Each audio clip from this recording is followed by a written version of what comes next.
Hello बच्चों, चलिए प्रश्न को पढ़ते हैं। निम्नलिखित में से जलीय विलयन में प्रबलतम क्षार कौन सा है?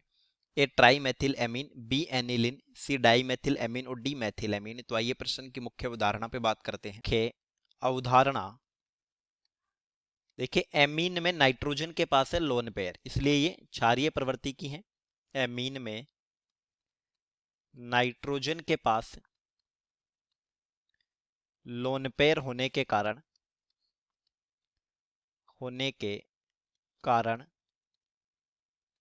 यह क्षारीय है क्योंकि लोन पेयर है, इसलिए H प्लस ग्रहण करेगी और जो स्पीसी H प्लस ग्रहण करे वो क्षार है। देखिए, क्षारकता जो है वो इलेक्ट्रॉन दाता समूह की उपस्थिति में बढ़ती है, यानी ये समानुपाती होगी प्लस M प्रभाव प्लस H प्रभाव प्लस I प्रभाव, और इलेक्ट्रॉन ग्राही क्षारकता को घटाते हैं, यानी माइनस M प्रभाव माइनस H प्रभाव और माइनस I प्रभाव। और समूह का प्रभाव उनकी प्रबलता के आधार पर होता है। अब देखिए, RNH2 है 1 डिग्री एमीन, RNH यह है 2 डिग्री एमीन, R3N है 3 डिग्री एमीन, और ये अमोनिया। प्लस आई को देखें तो देखिए यहां पर एल्किल समूह का प्लस आई है, यहां पर इस एल्किल समूह का प्लस आई, इस एल्किल समूह का प्लस आई, और यहां पर 3 एल्किल समूह का प्लस आई हो गया।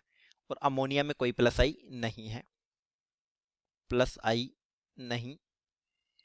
तो प्लस आई के आधार पर हम कह सकते हैं कि 3 डिग्री एमीन की क्षारकता सबसे ज्यादा होगी। या तो प्लस आई के आधार पर जो क्षारकता का क्रम होगा ये होगा 3 डिग्री एमीन सबसे ज्यादा क्षारीय, फिर 2 डिग्री एमीन, फिर 1 डिग्री एमीन, और अमोनिया की क्षारकता सबसे कम। लेकिन यह प्रभाव आता है गैसीय अवस्था में या गैसीय माध्यम में। गैसीय माध्यम में क्षारकता का क्रम,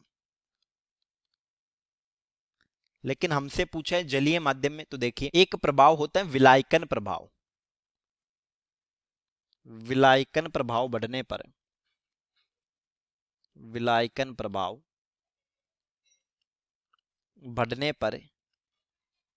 क्षारकता बढ़ती है। विलायकन का मतलब होता है विलायक के अणु या जल के अणुओं का जुड़ना।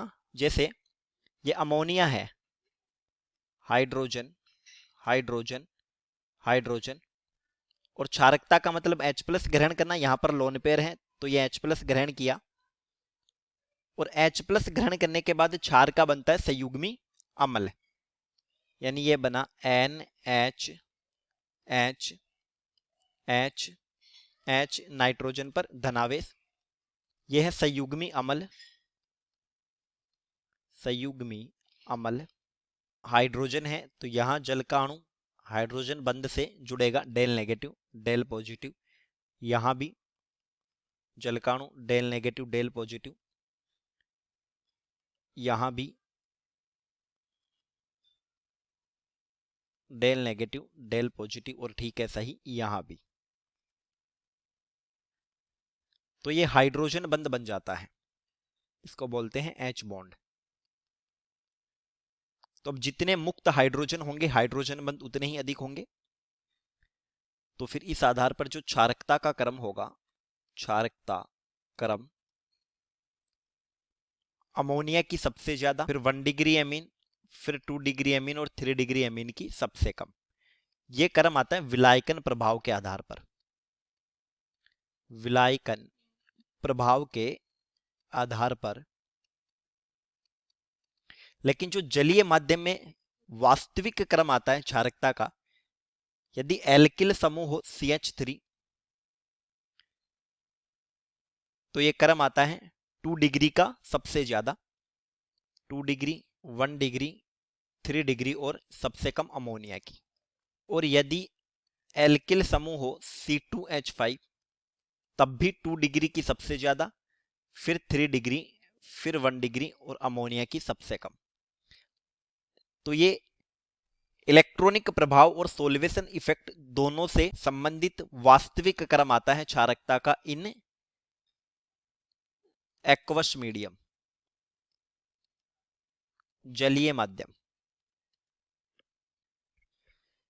तो ट्राई मेथिल एमीन ये हो गया 3 डिग्री। बी दिया है एनिलिन, सी दिया है डाई मेथिल एमीन यानी कि 2 डिग्री, और मैथिल एमीन 1 डिग्री।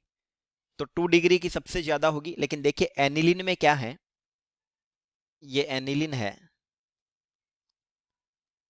NH2, तो यहां पर नाइट्रोजन के लोन पेयर ही अनुनाद में है। लोन पेयर अनुनाद में शामिल होने के कारण, अनुनाद में शामिल होने के कारण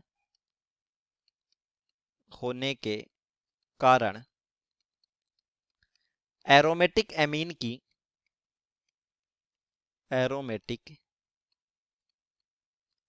की क्षारीयता एलिफेटिक से कम होती है, एलिफेटिक से कम होती है,